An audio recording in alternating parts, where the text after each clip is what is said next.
Muy buenos días, tengan todos ustedes, estimados amigos de Caminemos Juntos. Aquí comenzamos el programa, nuestro programa, un espacio de CAF, un camino de desenvolvimiento espiritual. Queremos compartir con ustedes todas nuestras experiencias y quizás recibir también todos sus aportes.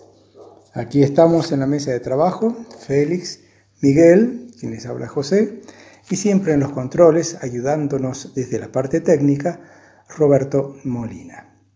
Hoy el grupo está un poquito más reducido, nos falta uno, así que bueno, vamos a seguir adelante lo mismo, caminando juntos. Bueno, lancemos el tema. Nosotros estamos siempre aún con las prácticas de desenvolvimiento y dentro de estas prácticas hay varios ejercicios. Y esta última parte nos hemos dedicado a los ejercicios de detención. El ejercicio de detención que vamos a comentar hoy, del cual vamos a hablar un poco, lleva el título de Atención al método. Así que hay mucho para pensar, para escudriñar en este tema. Así que atención al método. Atención, compañero. Yo creo que una de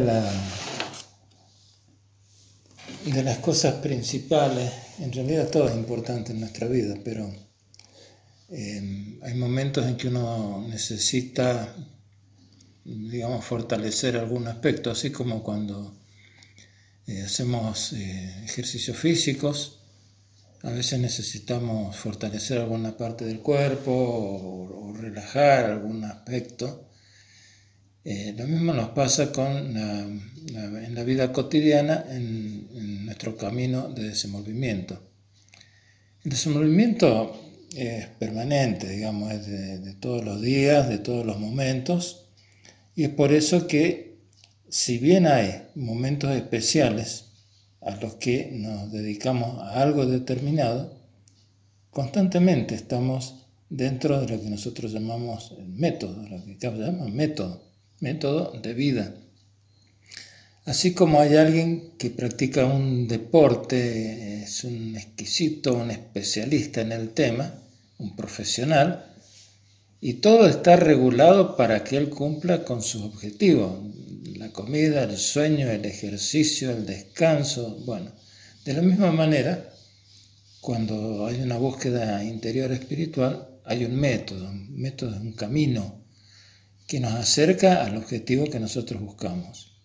Y como este es un objetivo muy grande, muy amplio, diríamos, abarca todos los aspectos de nuestro ser. Sí, claro, es así.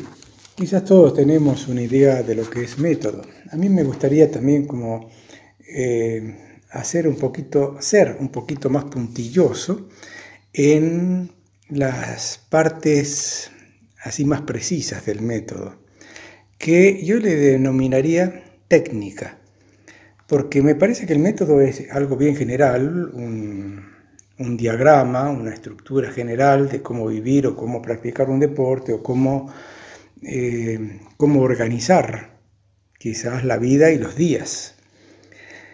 En el caso de una técnica, es qué tipo de ejercitación hacemos dentro de cada paso en ese día. Por ejemplo, qué técnica de meditación, qué técnica de respiración, qué técnica en el ejercicio. Si es un músico, qué técnica usa para estudiar. ¿Qué dieta va a hacer? También, claro. Es como una cosa más precisa, la parte técnica. Bueno, me parece que uno tiene que definir y tiene que ir investigando y tiene que ir viendo cuál es la técnica y el método más apropiado al objetivo que quiere tener en su vida. Porque, así como recién se decía, un deportista tiene un método, una persona empresaria tiene un método de vida para poder rendir eficientemente, también en la vida espiritual, que no descarta, no se contrapone a los otros métodos de vida, puede desenvolverse, buscar la armonía en el entorno, en la relación humana, el entendimiento y por supuesto eso es desenvolvimiento espiritual. Vamos caminando a desenvolvernos. La técnica allí es que es infinita. Si uno dice, ¿qué técnica de meditación voy a hacer? Bueno, si uno se pone en internet o busca en libros o con alguien que conozca, va a ver que hay muchísimas. No sé si ahí la intuición nos va a guiar para que elijamos la más apropiada para nosotros. Y dentro de lo que es apropiado para nosotros, ¿qué tipo de trabajo tenemos que hacer en nuestro interior? O sea, es una cuestión compleja, pero que a medida que uno va desmenuzando las cosas, internándose en el trabajo, va descubriendo y va viendo con más claridad qué cosas elegir. Por ejemplo, cuando uno empieza el camino, no se le dan todas las opciones, se lo va llevando, se lo va acompañando para que la persona pueda primero ver si este es su camino, si es lo que él quiere, si es lo que busca. Y si es así, se lo va llevando de a poco. Por ejemplo, en el caso de la meditación, se le enseña una técnica. La primera, que es la discursiva, que es muy simple, es muy linda, y no por simple y por linda la dejamos. Nos va acompañando en distintos momentos durante toda la vida. Después, más adelante, cuando la persona ya se va adecuando al sistema, al método, entonces va aprendiendo otras técnicas. Pero al comienzo se le brinda una sola y que la practique y que comparta con quien lo acompaña, si tiene dificultades, cómo resolver esas dificultades. Otro de los tantos aspectos que también para nosotros, que en general es importante, es la oración. Entonces, si bien ambos son trabajos mentales, es como bien se decía recién, son aspectos más específicos. Entonces, la oración nos saca del estado habitual, normal de nuestra mente, para acompañarnos a un estado un poco más elevado, para revisar nuestras intenciones, para ver, para ponernos acorde con otro nivel, un poco mejor, un poco distinto. Y así vamos investigando, vamos viendo distintas partes que nos van acompañando a lo largo de nuestra vida y obviamente en el día a día y dentro del día, de hora en hora. Cada hora tiene su práctica, su trabajo para hacer y que, como muy bien se decía recién, no está peleado con el quehacer diario, si no, no podríamos hacer vida espiritual.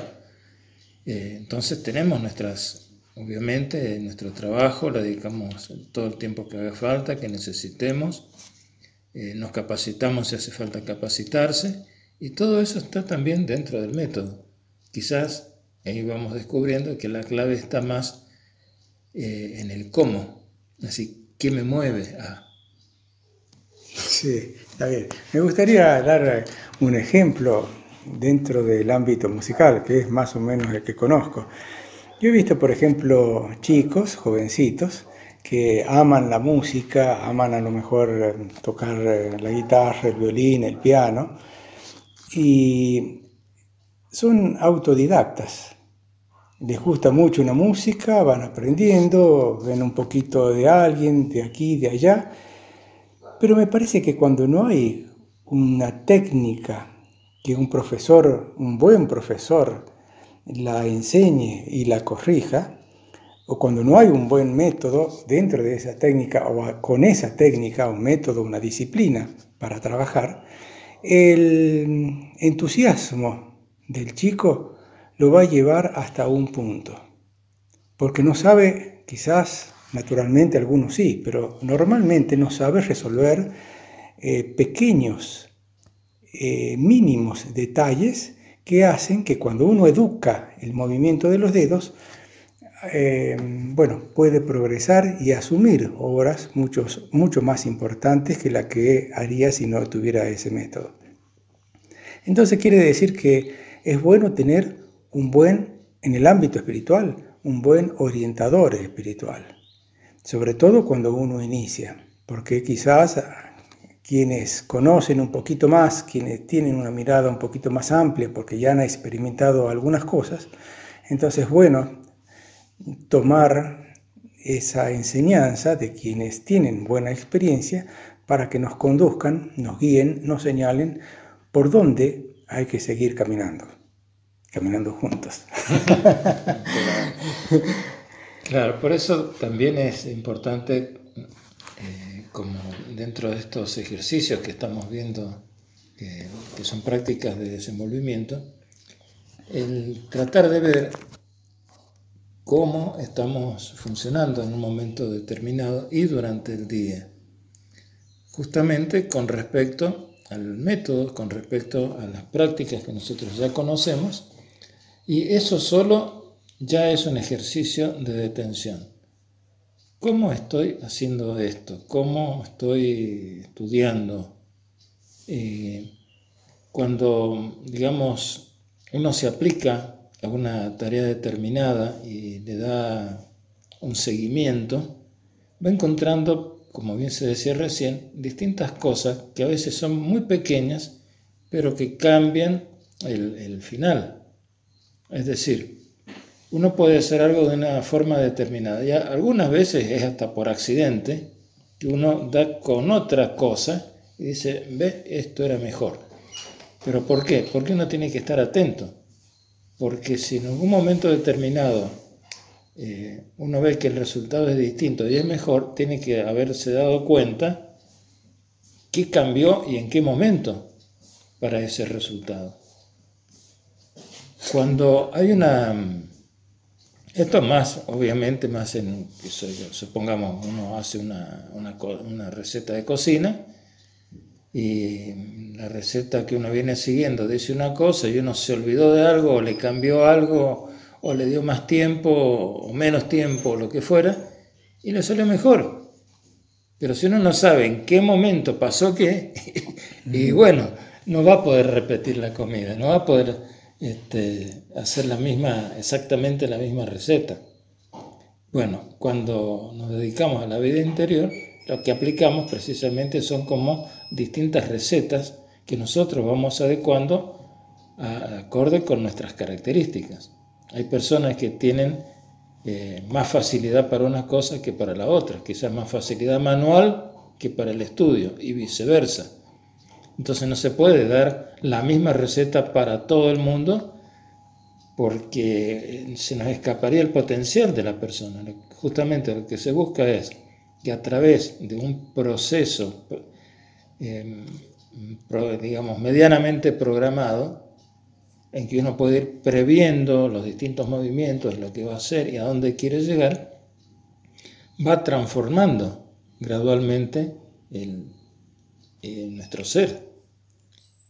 Cuando uno se dedica a algo, junto con eso, también se va transformando algo de uno. Cuando uno está aprendiendo a hacer una comida y se pone con todo ahí a la atención, con dedicación y cariño, y algo cambia en uno también. Entonces no va solo la receta, sino toda la dedicación, el cariño, la actitud de que los demás disfrutan de esa comida. Y eso nos cambia, nos va transformando. Claro. Y hay uno de los elementos, digamos así, que tiene el método de CAF, o el método de muchos caminos también, que yo voy a leer uno que se refiere a una práctica en el hogar, cada uno en su hogar. Y acá dice, una de esas prácticas, uno de esos elementos es orden y limpieza. Uh-huh.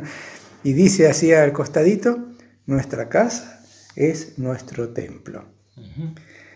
Bueno, voy a hacer como un contraste. Yo me acuerdo de una persona que no tenía mucho orden, tenía muchas herramientas tiradas por todos lados y cosas así por todas partes. Y él decía, no me toquen nada, que yo sé dónde están las cosas. Claro. Pero era un bochinche. Sí. Entonces yo me preguntaba, si uno ordenara las cosas, quizás todos hubieran tenido acceso a saber dónde están. Y quizás también en el ámbito ordenado, limpio, agradable, armónico, ayuda a que también uno trabaje mejor, trabaje más cómodo, trabaje más sano, no sé. Más suelto, más tranquilo. Más suelto y más tranquilo. Es como que ese barullo de las cosas desordenadas a mí me crea al menos así como una intranquilidad interior, ¿no?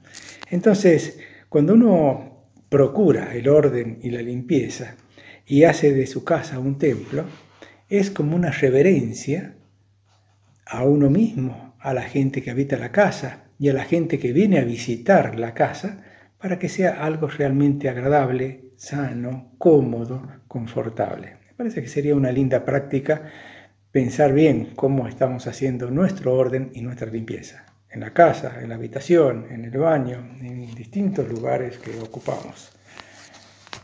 Sí, por eso nosotros dividimos el trabajo en dos aspectos, la mística del corazón y la ascética de la renuncia. ¿Qué quiere decir esto?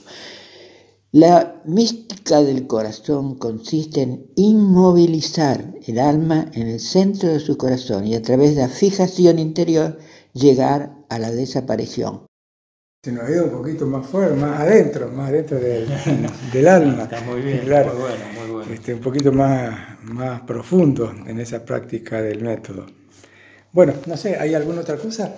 Bueno, esto yo creo que da para mucho, así que vamos a tener que seguir viendo distintos aspectos, pero una de las cosas que dijéramos siempre está actualizándose es precisamente la parte del afecto. Recién Miguel nombró, la mística del corazón también está relacionado con nuestro amor, con nuestra forma de amar la vida, con la forma de proceder.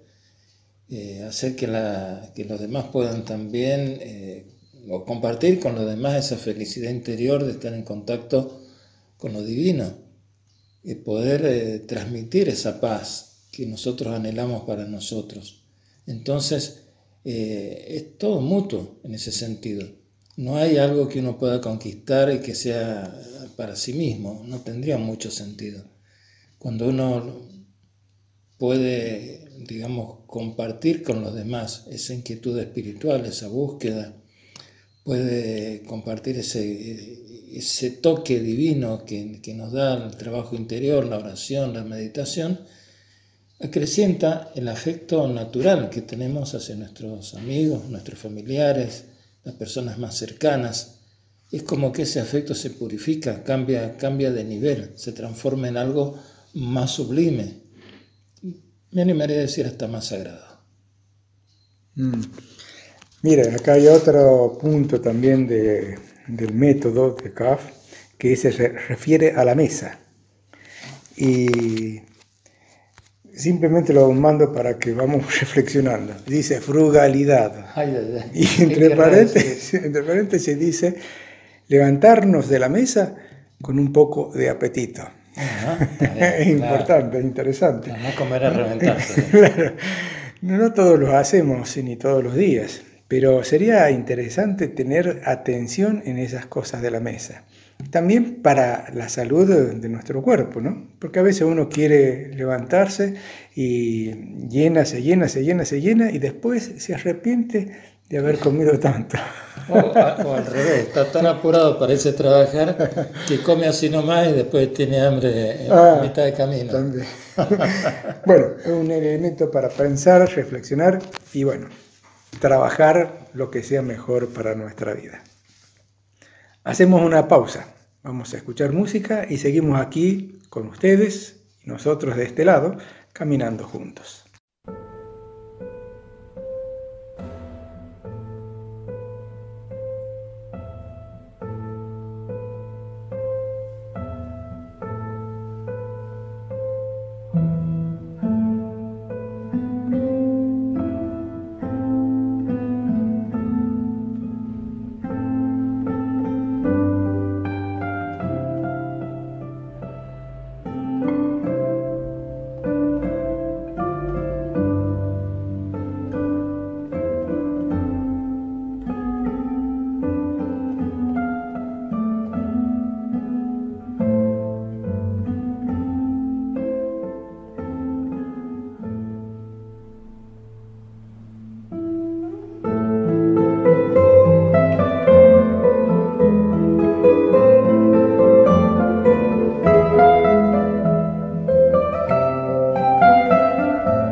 El dúo de guitarras KM ha interpretado una canción tradicional alemana de la época navideña que se denomina María camina entre las espinas, o bien María caminó a través de un bosque de espinas.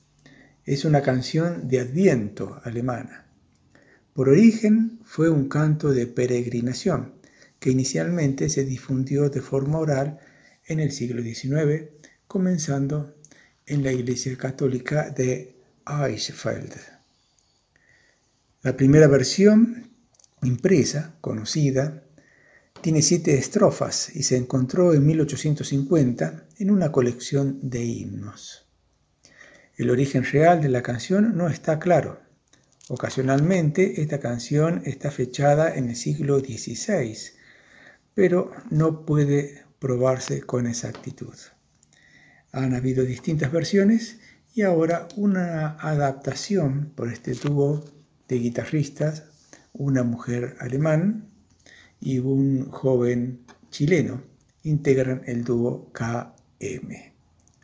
Han interpretado una canción navideña alemana conocida como María camina entre las espinas. Estamos en Radio Flash FM 107.7 en el programa Caminemos Juntos. Es un espacio de CAF, un camino de desenvolvimiento espiritual. Pueden escuchar en vivo a través de internet, poner en la barra de direcciones Flash Caminemos Juntos y hacer clic en donde dice en vivo. Para escuchar por YouTube, poner CAF Caminemos Juntos y hacer clic en la solapa de videos. El sitio web de CAF para tener contacto con el camino es www.caf.org. CAF se escribe C con mayúscula y el resto con minúscula. .org, naturalmente con minúscula. Los invitamos a hacernos llegar sus sugerencias y comentarios. Contáctenos al correo electrónico infocaf@gmail.com o a los WhatsApp 3546 538 109 o 538 112. Vuelvo a repetir los números de WhatsApp. 538 109 538 112. Gracias. Continuamos en el programa Caminemos Juntos. Este es el espacio de CAF, un camino de desenvolvimiento espiritual. Este blog de las entrevistas comienza ahora y tenemos una invitada a través de la pantalla de Zoom. Ella está en Buenos Aires, es Nora Álvarez, es miembro de CAF, es consuelor, que ya vamos a aclarar un poquito de qué se trata todo esto, que es el punto de la entrevista. Es docente también en un instituto privado donde se desarrolla esta materia o esta carrera, consulting. ¿Dije bien, Nora? Buenos días. Así es, buenas tardes, counseling. Sí. Bueno, vamos a remontarnos un poco al pasado. ¿Cómo empieza todo ese interés por la escucha activa, por conocer el alma humana, por querer desenvolverse espiritualmente? ¿Dónde empieza? ¿Cómo empieza el amanecer, eso interior? Sí. Ahí me tengo que remontar en el tiempo. Hace poquito yo escribía en un libro que fui participante con otros colegas, que agradezco a mis padres que fueron mis raíces y mis alas.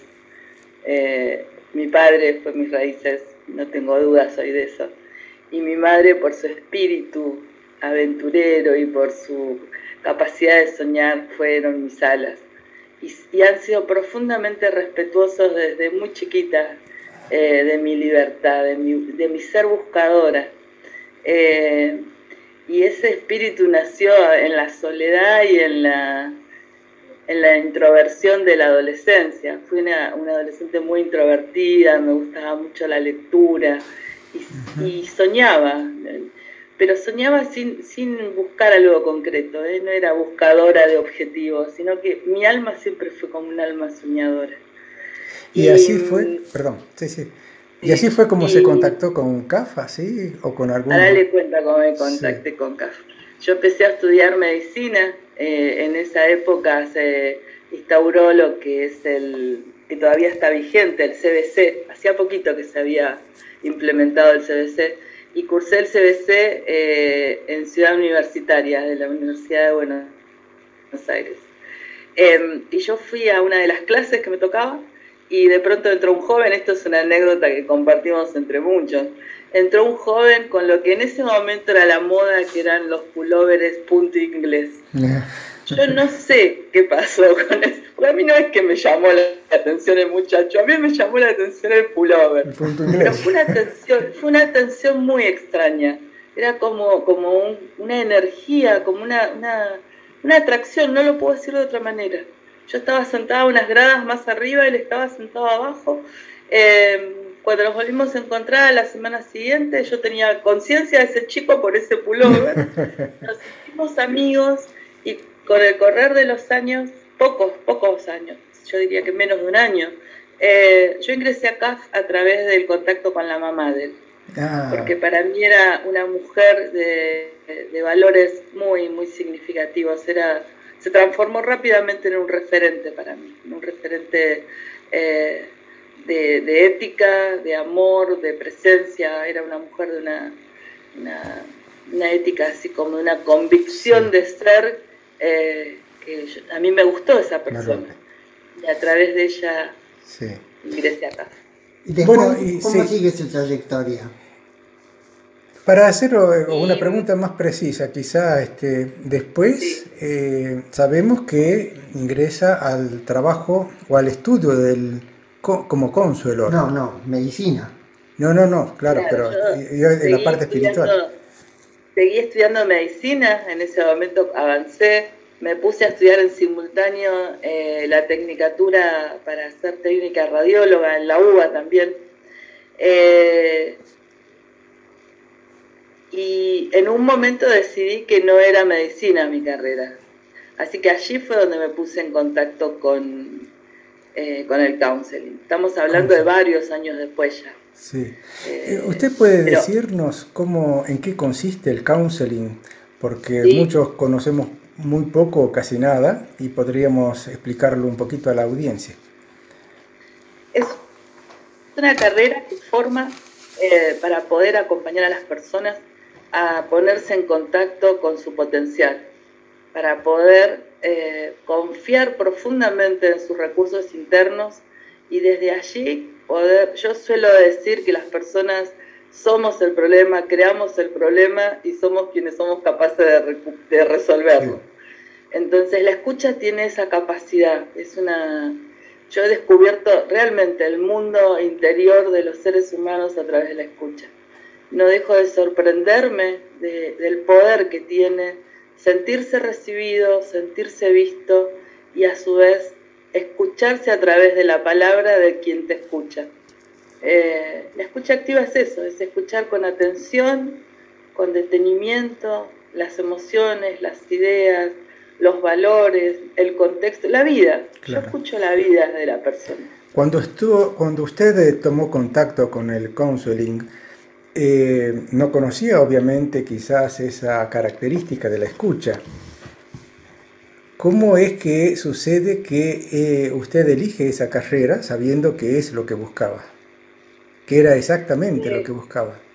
Sí, fue intuición de quien era mi marido en ese momento, que me dijo, esto es para vos. Y mi vida tiene signos de intuición. A lo largo de los años, hoy puedo mirar hacia atrás, yo tengo 56 años, así que ya tengo un camino andado, y puedo ver hitos en mi vida que han sido hitos de intuición. Yo lo llamo como la voz del alma, ¿no? He sabido escuchar la voz de mi alma yo. Y cuando me propusieron, o sea, él me acercó la posibilidad del counseling, Yo me acerqué a la institución e inmediatamente me di cuenta que ese era mi lugar. Lo mismo me pasó con CAF. Yo toqué CAF y dije, este es mi lugar. Hice mi primer retiro espiritual en la comunidad de Embalse y no me quería volver. Dije, esta es mi casa. O sea, soy una persona que he escuchado cuando mi ser dijo, es acá. Y con counseling me pasó algo muy similar, que es, yo empecé a cursar acompañando en ese momento a mi madre con una enfermedad oncológica, y en el mismo año que empecé a cursar falleció mi madre y quedé embarazada de mis hijos. O sea que para mí cursar la carrera de counseling fue escuchar la vida en todas sus dimensiones. Fue transitar la vida, la muerte, el duelo, el crecimiento de ellos. Hablo en plural porque fueron mellizos, entonces era como tanta vida al mismo tiempo, y todo acompañado por alguien, digamos, por los docentes, el cuerpo docente, pero cuando digo alguien, digo el pensamiento de Carl Rogers, ¿no? Alguien que me decía, la escucha profunda es transformadora y permite que las personas crezcan integradas, que no crezcan guiadas por el deseo del tener, del poder, del querer, sino en contacto profundo las personas saben lo que quieren. Y así acompañé a crecer a mis hijos. Claro. Nora, usted, esa es una profesión. ¿Usted trabaja independientemente con eso? Es decir, tiene, no sé si decir pacientes o cómo. Ahora, se llaman consultantes. Consultantes. ¿Sí? ¿Y cómo la gente llega a eso? Es decir, porque eso es algo poco conocido. Si yo lo escuché por primera vez hace muy poco, por eso me interesa tanto saberlo y que la gente lo conozca, ¿no? Es decir, ¿cómo llegan a eso? En realidad la carrera tiene más de 30 años. Yo llevo 22 años trabajando de counselor. Bárbaro.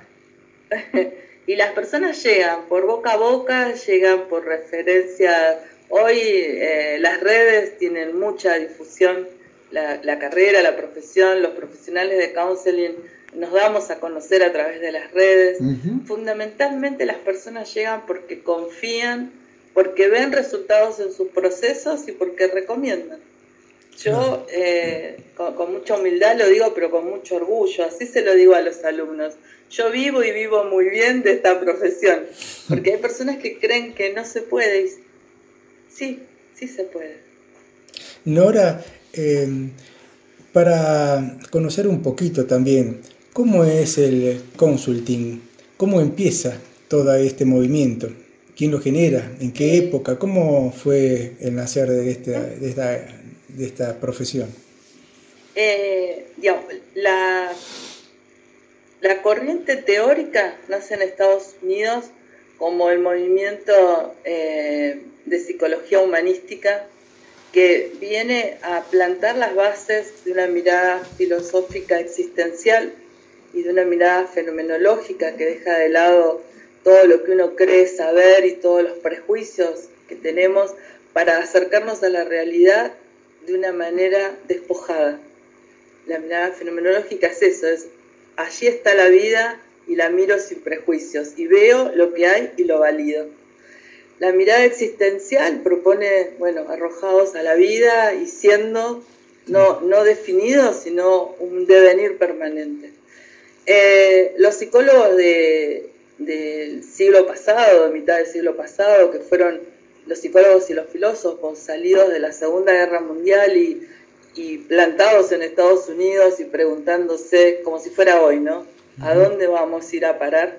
Eso es lo que se pregunta la mirada existencial, fenomenológica existencial, que es, si seguimos así, como parte de un sistema, de una maquinaria, ¿dónde vamos a terminar?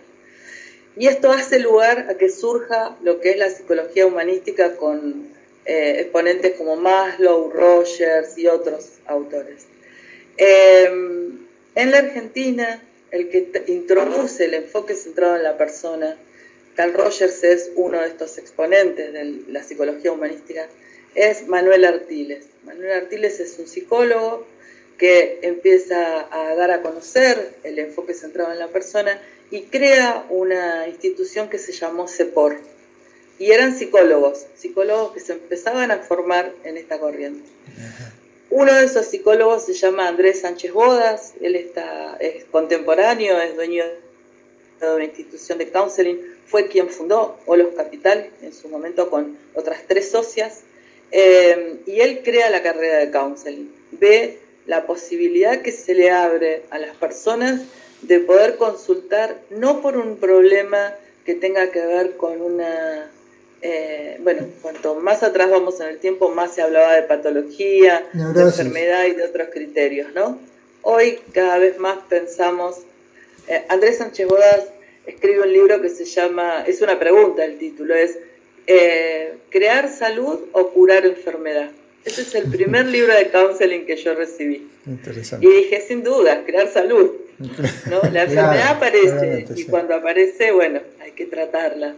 Pero hay muchas situaciones, y esto es counseling. Counseling es atender a la vida cotidiana, sin necesidad de tener una patología, sin necesidad de tener una problemática profunda, sino hay situaciones que tienen que ver con la vida, con el devenir, con la enfermedad física, digo, ¿no? Cuando uno de pronto empieza a acompañar a un familiar, por ejemplo, que está enfermo, necesita a alguien que lo acompañe en el sufrimiento. Y el counseling lo que propone es, por un lado, la prevención, atendiendo a las situaciones propias de la existencia, por otro lado, atender al sufrimiento humano. Que no necesariamente estos días yo leía las estadísticas de suicidio adolescente, es un tema que me tiene muy preocupada. Intento ocuparme, no preocuparme, pero en principio me preocuparon los indicadores, ¿no? Claro. Y hoy los jóvenes no saben qué hacer con su vida. Y yo esta mañana veía los bombardeos en Kiev y me preguntaba, ¿cómo van a saber qué hacer con su vida si este es el mundo que les mostramos? Sí. Entonces, la falta de sentido produce sufrimiento. Y muchas veces las consultas de counseling tienen que ver con eso, con el sufrimiento que tiene el ser humano por no tener sentido de vida. ¿Cómo se encubre eso? Falta de trabajo, problemas de relaciones interpersonales, problemas de pareja, problemas con los hijos. Pero cuando la persona toca el sentido de vida, encuentra la solución a esos problemas. Nora, el trabajo en sí, o el estudio en sí de toda la carrera de consulting, ¿en qué consiste? ¿Hay una parte teórica, hay una parte práctica también? ¿Hay una ejercitación para que los estudiantes o los que van allí vayan formándose realmente? ¿Cómo es? Sí, porque en CAF también tenemos muchas enseñanzas y escritos sobre el callar y escuchar, pero me gustaría saber cómo también ese callar y escuchar se practica o se hace como consuelor. Interesante lo que me propone hacer como un paralelismo entre el callar y escuchar y la escucha activa. La escucha activa. Sí, la carrera tiene materias que son teóricas puras, o sea, de conocimiento, materias que las llamamos teóricas experienciales, donde todo el tiempo a los alumnos les decimos poner el cuerpo. Todo el tiempo estamos diciendo qué tiene que ver esto conmigo, un proceso de autoconocimiento, de cómo siento, de cómo pienso y qué hago con eso. Una de las nociones básicas de Rogers es que es la persona congruente la que es capaz de acompañar el proceso de incongruencia de otras personas. Pensamos una cosa, sentimos otra y terminamos haciendo otra. Así es la realidad. Perfecto. Esa es la síntesis de la incongruencia. Hay materias que tienen que ver con prácticas concretas de tener un consultante al que se lo acompaña y a su vez quien acompaña, que es el alumna, es supervisado. Yo soy supervisora además, soy docente de materias de práctica. Y la escucha se va desarrollando progresivamente. Tiene que ver con desarrollar la aceptación incondicional, que es una actitud fundante para poder recibir a otro. Si yo no acepto la vida, si yo no acepto la diversidad, si yo no entiendo que ustedes tienen una manera de pensar y yo tengo otra, porque venimos de distintas culturas, de distintas familias, de distintas creencias, si no acepto que somos distintos y que la vida se expresa diversa, es difícil que pueda escucharlos. Yo he aprendido muchísimo. Yo creo que viví varias vidas ya por toda la gente que ha acompañado. Y luego, por un lado, la aceptación incondicional, que es eso, el escuchar sin juicios. Más que vaciarse de juicios es reconocer el juicio que me habita y hacerlo a un lado. ¿Sí? Un ejemplo que los alumnos se ríen porque yo pongo es, a mí todavía me llama la atención las personas que se ponen expansores en las orejas, vieron que se van abriendo el lobo. Me llama muchísimo la atención eso. Y si lo pienso desde mí, no entiendo. Y sé que la única manera de entenderlo es ir a alguien que me cuente cómo es para él. Claro. Entonces, para poder comprender eso, primero tengo que aceptar que hay alguien que tiene ganas de ponerse. ¿Qué le gusta? Sí. Fantástico. ¿Sí? Ahora, Nora, también en el ámbito... Me falta, perdón, pero me falta la otra parte. La otra parte. Una es la aceptación incondicional y la otra es la empatía. La empatía es la gran puerta hacia el conocimiento humano. Hay momentos que yo escucho que se usa con mucha superficialidad esa palabra. Porque empatizar implica conocer cómo siente, cómo piensa, qué emociones tiene esa persona, de dónde viene, cómo vive, para qué vive. A eso le llamamos marco de referencia interno nosotros. Eso es como zambullirse en un universo cada vez. Cada vez. En cada persona. Claro. En cada persona. Exactamente. Después, si esa es la parte teórica o la parte del estudio, de práctica en el instituto. Después, cuando uno va a la vida, también tiene que formar la familia, formar los hijos, tratar de comprender al vecino, a las otras personas, a los colegas. ¿Cómo se aplica allí también, o cómo aplica usted todos esos conocimientos, tanto de CAF como del counseling? Para mí, ambos conocimientos están unificados. Yo, al día de hoy, vivo todos los elementos que CAF me ha dado para comprender la vida como un modo de ser, realmente. No dejo de sorprenderme de toda la riqueza que sigo recibiendo de la enseñanza de CAF. Y todas las herramientas que me brindó el enfoque centrado en la persona, lo que me permiten es, con cada persona, ir al encuentro. Hoy justamente nos reíamos con unos colegas porque yo suelo transparentar vida para aprender juntos. Y en este sentido que usted me acerca a la pregunta de cómo se hace con los familiares, que a veces escucho decir, bueno, no, pero no es posible. Se puede cuando uno tiene distancia con los consultantes porque uno no está involucrado emocionalmente. Si me permiten, le cuento un ejemplo muy sencillo para que vea cómo hago. Sí. Así es, mejor. Ayer le pedí a mi hijo que fuera a comprar papel higiénico. Y le dije, esta marca y esta cantidad. Y de pronto trajo esa marca y esa cantidad, pero de una calidad muy superior. Por lo tanto, mucho más caro. Faltaba un dato. Cuando yo dije, pero ¿cómo se le ocurrió? Así, la conversación era sola, con el papel higiénico en la mano, como Hamlet. ¿Cómo se le ocurrió? ¿No? Inmediatamente contesté, porque dije, ¿qué tiene en la cabeza? Y contesté, estética. Mi hijo es actor. Ese es su trabajo, esa es su pasión. Él tiene una manera de ver la vida, con una estética que a lo mejor no tengo yo, porque a lo mejor tengo otro valor, digo, vamos a ahorrar, no vamos a gastar. Él compró de acuerdo a lo que él consideró. Entonces, en lugar de pelearme con él, comprendí cuál fue la motivación que lo llevó a elegir lo que eligió. Claro.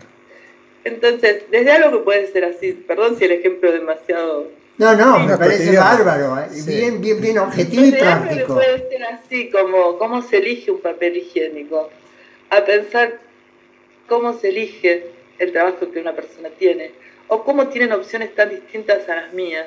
Yo voy desde la pregunta. Es eso lo que hace que la pregunta sea para mí un puente de verdad de entendimiento. Claro. Si lo trasladáramos al conflicto, a la diferencia entre los seres humanos, a un plano más grande y más difícil, como es una guerra, una contienda, la agresión que puede ocurrir. Usted hablaba recién del conflicto en Ucrania, Kiev y todo eso. ¿Cómo puede trabajar la escucha activa o el consuelor allí para que las partes puedan acercarse y comprenderse mejor? Parece que cuando entramos en temas de conflicto, que puede ser una guerra o puede ser dos personas enfrentadas, es inevitable hablar del poder, del ansia del poder que tenemos los seres humanos. Yo entiendo que todos nosotros nacemos poderosos, nacemos con lo que en CAF llamamos la chispa, o lo que en counseling se llama el potencial humano. Cuando las personas se ponen en contacto desde lo potencial, surge algo diferente. Entonces, un facilitador, un counselor, lo que intenta es favorecer que cada cual exprese lo potencial, lo que quiere, que se pueda escuchar la necesidad de cada uno y facilitar ese entendimiento. Es muy difícil evitar un conflicto o resolver un conflicto si lo que hacemos es reforzar opiniones. Claro. En lugar de opiniones, profundizar en el conocimiento de cuál es la necesidad, qué está necesitando cada una de las partes, y que el otro escuche qué es lo que está necesitando. Acompañando a parejas o acompañando a familias, así trabajo, favoreciendo una comunicación donde se pone a disposición del otro la comprensión de lo que la persona necesita. ¿Podría contarnos algún caso así, si tuviera así en la memoria algo, un conflicto, y cómo se ha resuelto, cómo se ha podido trabajar con esa pareja o esas personas? Les puedo contar conflictos abiertos que tienen que ver con cómo yo promuevo las clases. Yo, por ejemplo, en una de las materias tienen que presentar un trabajo que tiene consignas, o sea, el trabajo es claro, no es que haga cualquier cosa. Uh-huh. Es, con una película, integre este concepto como usted quiera. No, pero Nora, decinos cómo, como vos quieras. Esto me lleva a veces un mes. Vamos y venimos, que es mi respeto por la individualidad.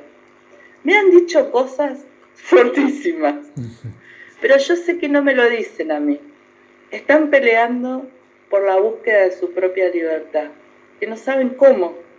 Las personas estamos tan acostumbradas a que nos digan cómo debe ser, cómo tiene que ser, y fundamentalmente lo que espero de vos. Entonces, yo no entro en esa discusión. Yo ya dije lo que espero. Yo espero un trabajo donde se aplica un concepto a la observación de una película, como vos quieras. Bueno, eso, no saben, yo tengo varias guerras por año. Buenísimo. Ahora estoy a la puerta de una. Son más de 30 alumnos.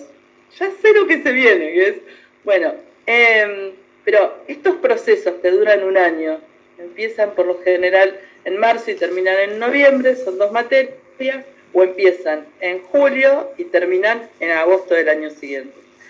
Me lleva un año que entremos en conflicto, entramos en el caos, en los enojos, en no entiendo, vos no das clase, no haces lo que... Falta que ninguna me dijo todavía para qué te pagan. ¿Saben lo que hago yo muchas veces? Anticipo eso. Digo, yo me vulnero ante el grupo y digo, ustedes se preguntarán para qué te pagan, ¿no? Entonces se ríen porque no tienen ni vergüenza. Pero con el andar después aparece la gratitud, que es, ahora entendimos. Ah, qué bien. No, me parece que este es como un ejemplo más amplio.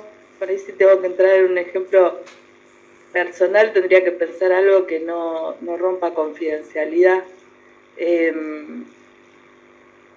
acerca de cómo solucionar esos conflictos.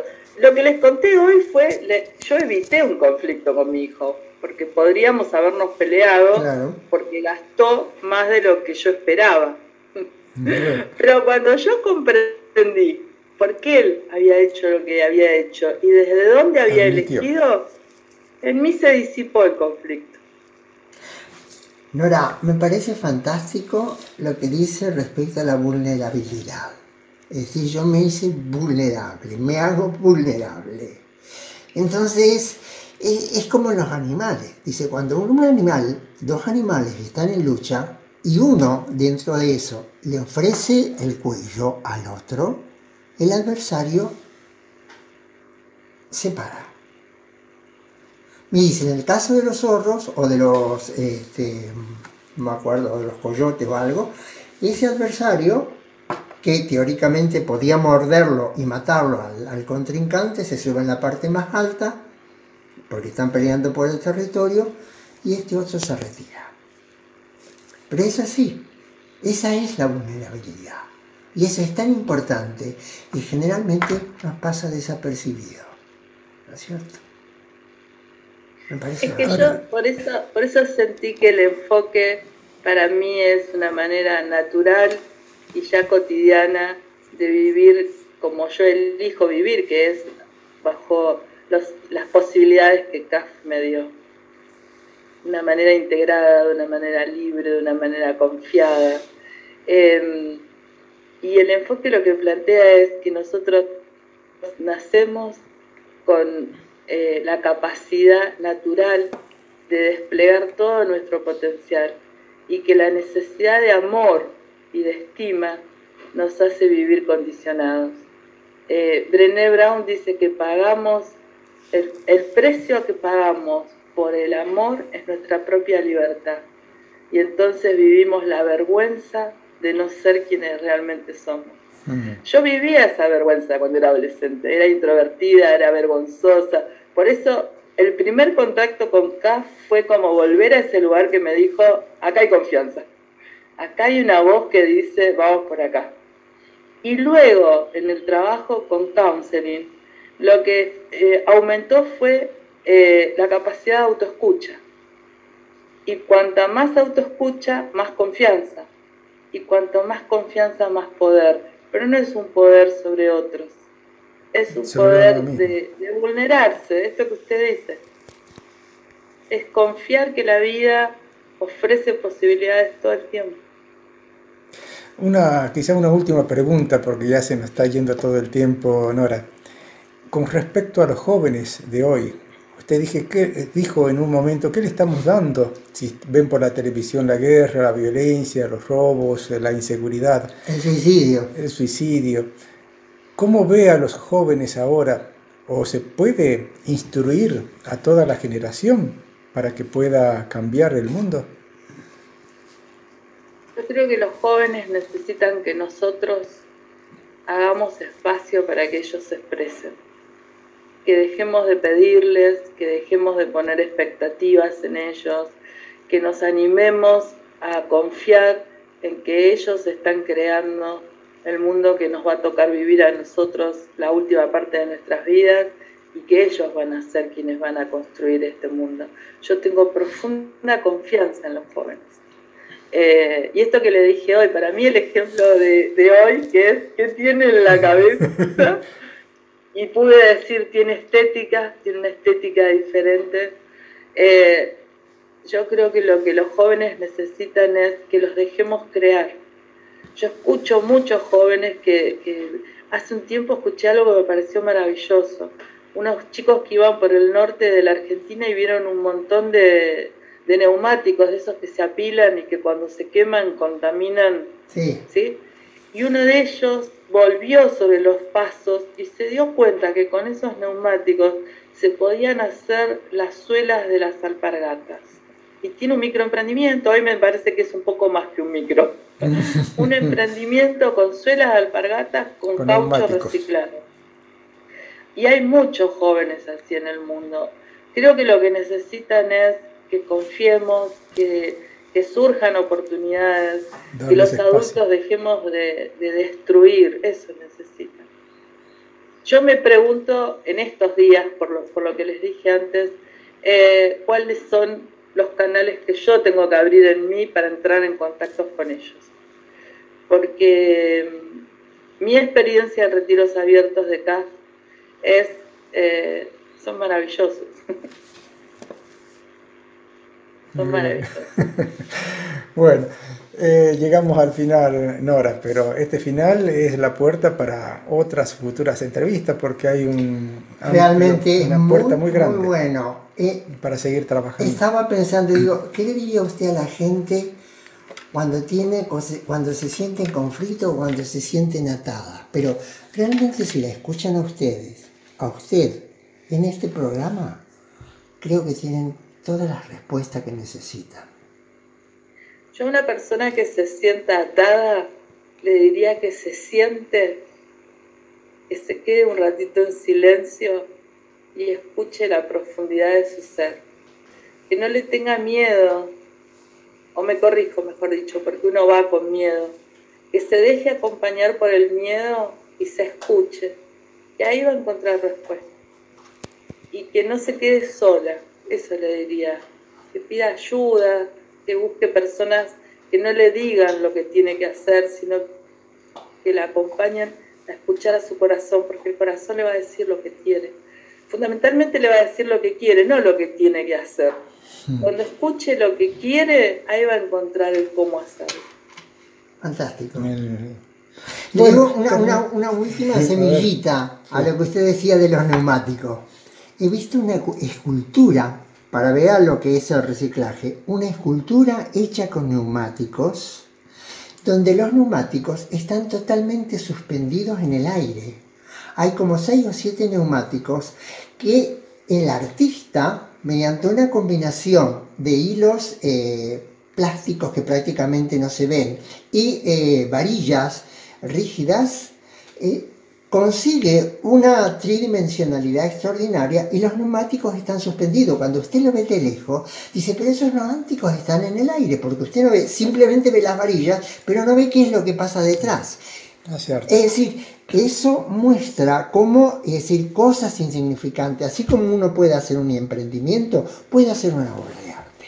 Y realmente resulta fantástico. Bueno, para cerrar, porque ya se nos pasó el tiempo, para cerrar, hemos caminado con Nora Álvarez y este camino que emprendimos y que nos acompañó ha sido realmente fantástico para mí, porque siempre es algo más que enriquece para el crecimiento espiritual humano. Muchas gracias, Nora. Gracias a ustedes.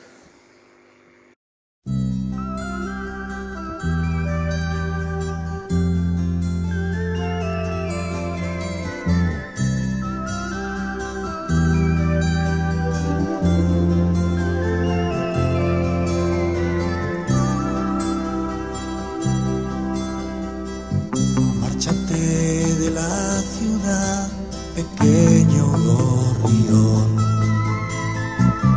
porque aquí tu cielo no es azul. Márchate a donde el sol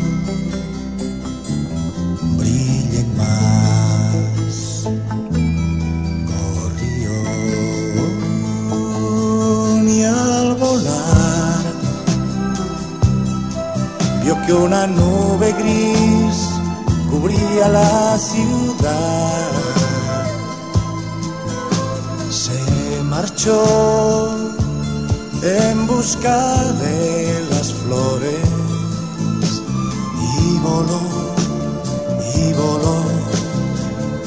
un amanecer y voló para no volver. Desde el cielo pudo ver a gente sin amor, gentes que miraban sin hablar, y lloró una canción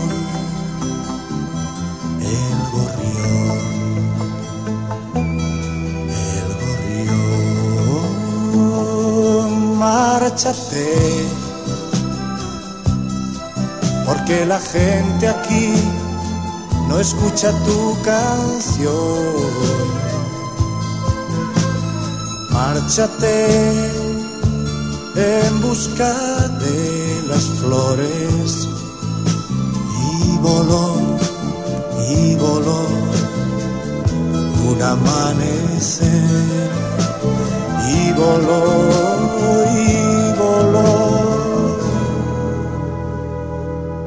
para no volver.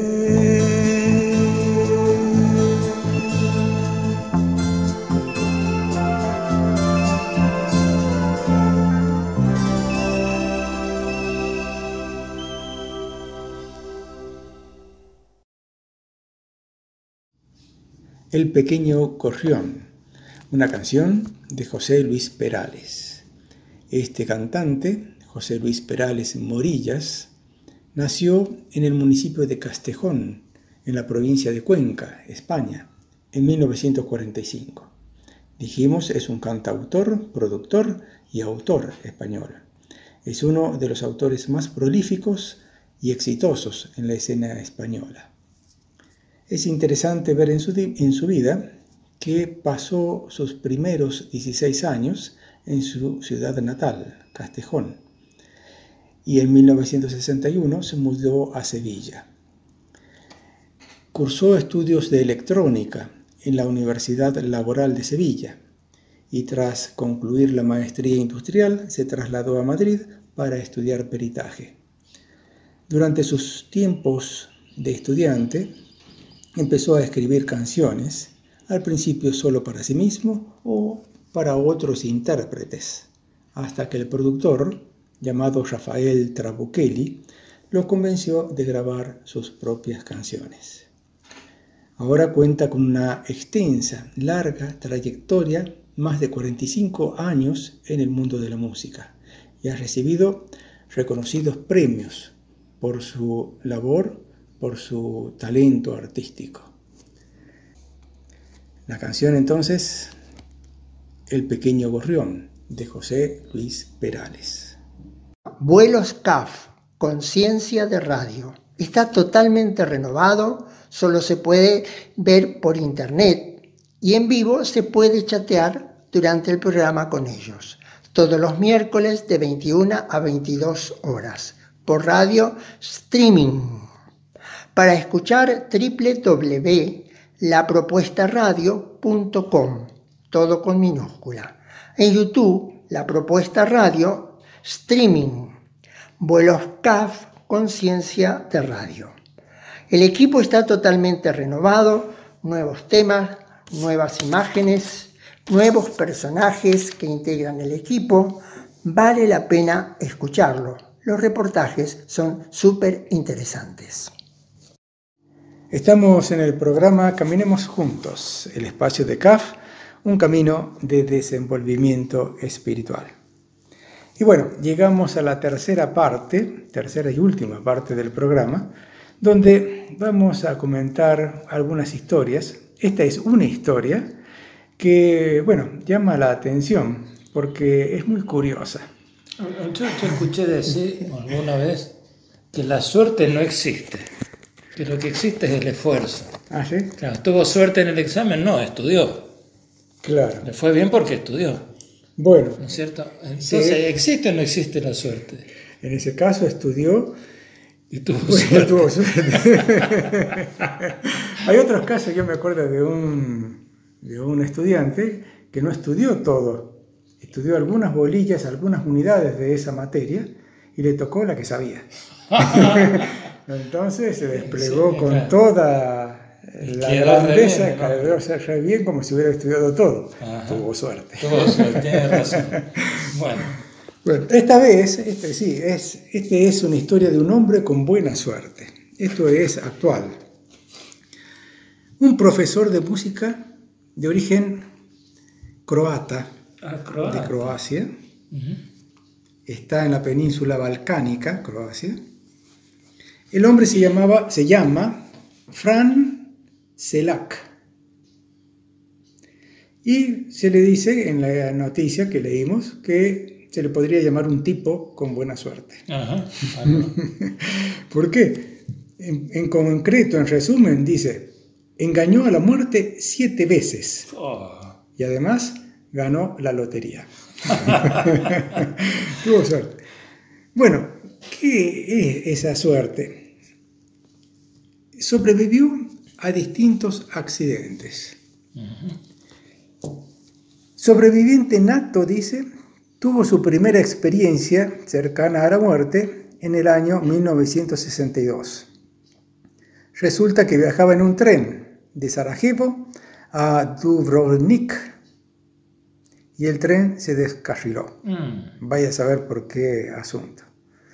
Cayó en un río helado.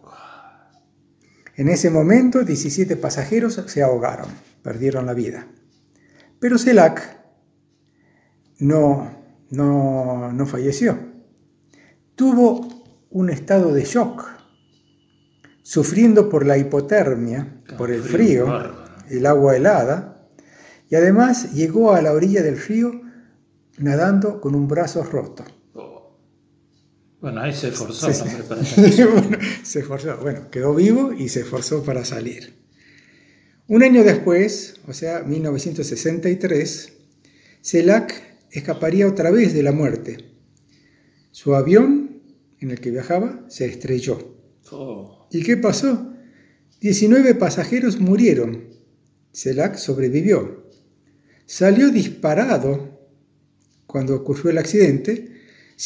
Disparado por el impacto, se abrió la puerta del avión, salió disparado y aterrizó en un pajar. De novela. Se salvó. 1966. Estuvo nuevamente en peligro. El autobús en que viajaba patinó y cayó en un río.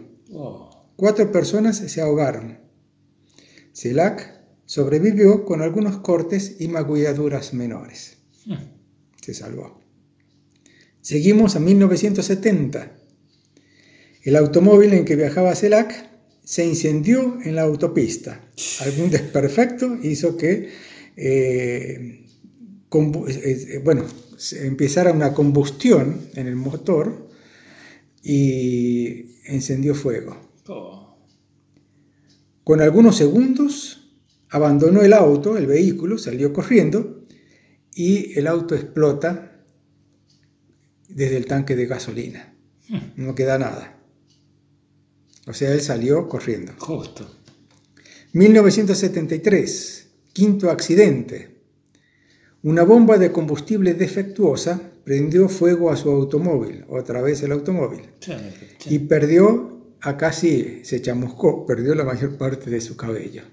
Lo menos grave lo agarró el fuego y tuvo heridas importantes, por lo menos perdió parte de su cabello. 1995, otra experiencia cercana a la muerte. Como 30 años después de la primera. Sí, claro, del 62 al 95.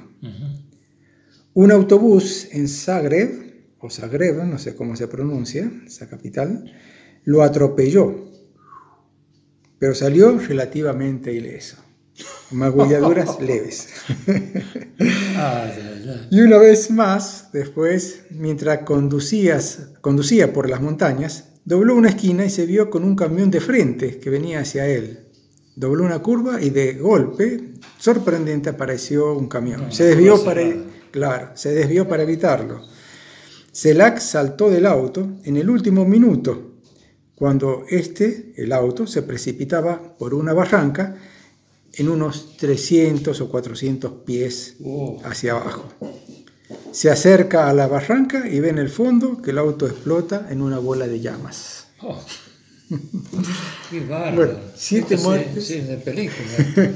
7 muertes de las que se salva. Como se dice de un gato. De 7 vidas. 7 vidas. Entonces, ¿ahí se le acabó la suerte? Bueno, él sigue vivo, está vivo. Por eso, pero ya, digamos, si el gato tiene 7 vidas... no ha llegado a la octava Por eso, prueba. Pero, digamos, ese le acabó la suerte. Y bueno, no lo sabemos. Pero él dice una cosa acá. Él dice así, después de sobrevivir a 7 desastres, compró un boleto de lotería cuando tenía 76 años. Sí. La única vez que compra un boleto de lotería, un cupón de lotería. Qué bárbaro. Y gana 600.000 libras esterlinas. O sea, parece? no se le acabó la suerte. La suerte claro, Se fue para... de la muerte, de salvarse de la muerte. Aparte, los recompensó la vida con dinero. Está bien, ¿eh? Y él hace así, decide regalar casi toda su fortuna a familiares y amigos. Regalar su fortuna a familiares y amigos. Y dice Selak que su salud y su esposa, llamada Catarina, son todo lo que necesita para ser feliz. Y acá hay algo lindo también, curioso por lo menos, que el artículo dice que Selak no solo sobrevivió a 5 accidentes cercanos a la muerte, sino que también sobrevivió a 6 matrimonios. 6 matrimonios, o sea, se casó 6 veces. Y dice, o 7 veces. A mí me parece que no la aguantaba ninguna. Tal vez. Y él dice así, supongo que todos los matrimonios anteriores fueron también verdaderos desastres de los que se salvó. Bueno, lo dejamos pensando mientras tanto, hacemos un corte, escuchamos un poquito de música, disfrutamos de la música y seguimos a comentar qué es la buena suerte. Ya volvemos.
Escuchamos la composición Meditango del compositor argentino, nacido en Mar del Plata, Astor Piazzolla. Esta composición pertenece a una serie de composiciones que Piazzolla compuso en la década de 1970. En esa oportunidad, varios tangos los terminó en el título con un sufijo tango. Por ejemplo, libertango, meditango, andertango, violentango, novitango, amelitango, tristango. Estas composiciones reflejan todo un estilo de Piazzolla, también por liberar el tango de la tradición original.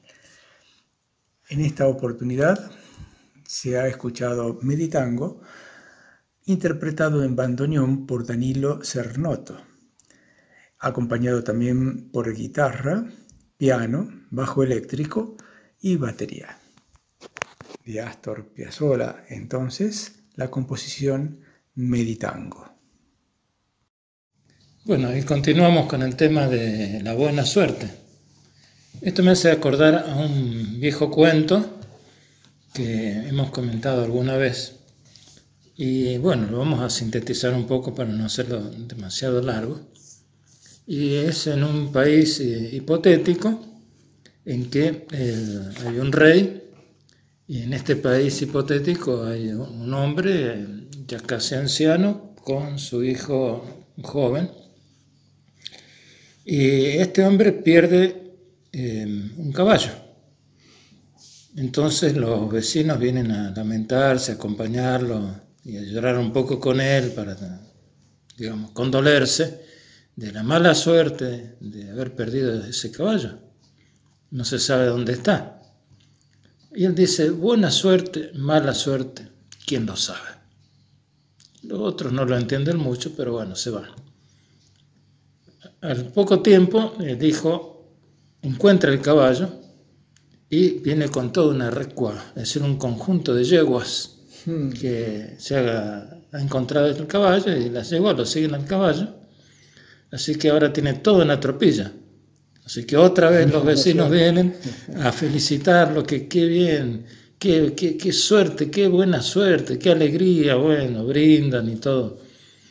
Y él dice, buena suerte, mala suerte, ¿quién lo sabe?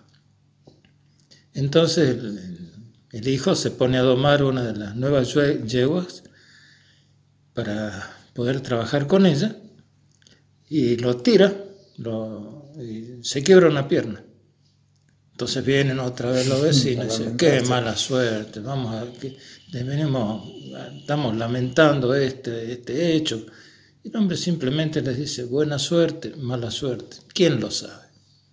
El asunto es que el reino donde ellos viven entra en guerra, y el rey hace que todos los jóvenes que están en edad de poder combatir formen parte del ejército. Como el hijo de este hombre tiene la pierna quebrada, no puede formar parte del ejército. Se salva.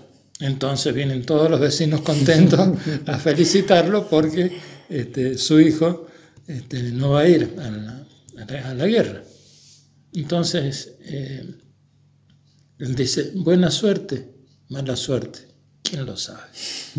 Entonces quiere decir que un mismo hecho, una misma circunstancia, fue en un momento determinado considerado como buena suerte, y en otro, cuando la vida sigue, nos muestra que era mala suerte o viceversa. Algo que consideramos que ha sido mala suerte, qué tristeza, sufrimos y demás, después cosechamos una experiencia abundante, nos damos cuenta de un montón de cosas, y uno dice, qué buena suerte, porque si no me hubiera pasado eso, no hubiera aprendido todo esto. Claro, así es. Sí. Y muy lindo el cuento, porque te da como las dos caras, presenta las dos caras de la moneda, que puede ocurrir una cosa o la otra. Claro. Yo estaba reflexionando cuando se contaba esto, que quizás hay partes de la vida donde uno toma decisiones, como estudiar una carrera, estudiar una materia, rendir, comprar un boleto de lotería o hacer alguna cosa. Uno tiene una cierta decisión en un ámbito, pero después hay una parte fortuita donde ya no se maneja la voluntad personal. Si gana la lotería o no, si se salva de un accidente o no, es cosa que está más allá de la decisión personal, de la voluntad personal, ¿no? Es como que hay algo fuera de uno que puede ayudar o no ayudar. ¿El libre albedrío puede ser? No, el libre albedrío está dentro de uno, es lo que uno decide. Fuera del libre albedrío está lo que pasa. Si llueve o no llueve, no es libre albedrío, pasó. Claro. Entonces hay algo que es realmente curioso. Pero, por ejemplo, cuando una persona elige una pareja, sí elige. ¿Qué parte de uno es la que elige? ¿Y cómo va a construir o no esa relación? Puede ser que ocurran distintos factores y uno empiece a conocer, las personas empiezan a conocerse, y puede ocurrir que también por allí pueden construir realmente la pareja, la relación, o como puede ocurrir que se dan cuenta que no funciona bien y realmente no pueden encontrarle la vuelta y no funciona bien. Ahí es una decisión y hay siempre un aprendizaje. Pero bueno, ¿es buena suerte o es mala suerte? Es aprendizaje. Es aprendizaje, porque uno nunca sabe en realidad el final de la novela, cómo es la vida de uno. Uno no puede saltearse todas las páginas que faltan y leer la última página a ver cómo termina la novela. Entonces, bueno, no se puede saber. Pero a mí me parece que junto con todo esto, cuando uno tiene un propósito en la vida, una vocación, digamos, una necesidad de desenvolvimiento, que va, no podemos decir que esté por encima de todo esto, porque todos los días necesitamos comer, trabajar, y nos puede pasar cualquier cosa como cualquier persona del mundo. Sin embargo, procuramos justamente aprender de las cosas que nos parecen que no nos ha ido del todo bien, y sacamos experiencia y aprendemos, Y también a veces nos llueven las bendiciones y no sabemos por qué. Caen y las aprovechamos. Pero siempre en búsqueda de ese propósito final, de esa búsqueda interior.